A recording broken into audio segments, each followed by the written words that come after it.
So we're in the stockyard today, making the most out of the sunshine. I wanted to bring some good news. Some of you might know we were founder members of the Made in the Midlands campaign about 8 or 9 years ago. In the last couple of weeks, Roy Taylor's been asked to be one of the Made in the Midlands Ambassadors.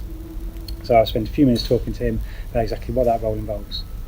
The role of the ambassador is multifunctional.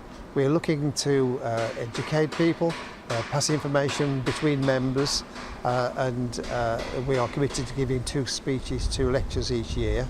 And the other aspect is to encourage more people in the engineering industry to join Made in the Midlands as part of a normal membership. So we're founder members of Made in the Midlands. What have been the main benefits for us? Well, there are many. We have certainly seen an increase in turnover and different orders from different members, which has been particularly useful. But it's also useful to get to know the professionals who are patrons to Made in the Midlands and get to know different aspects of business from their point of view as well as the manufacturing side.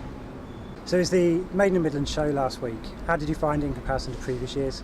Well, it was a lot bigger. There was a lot more exhibitors there.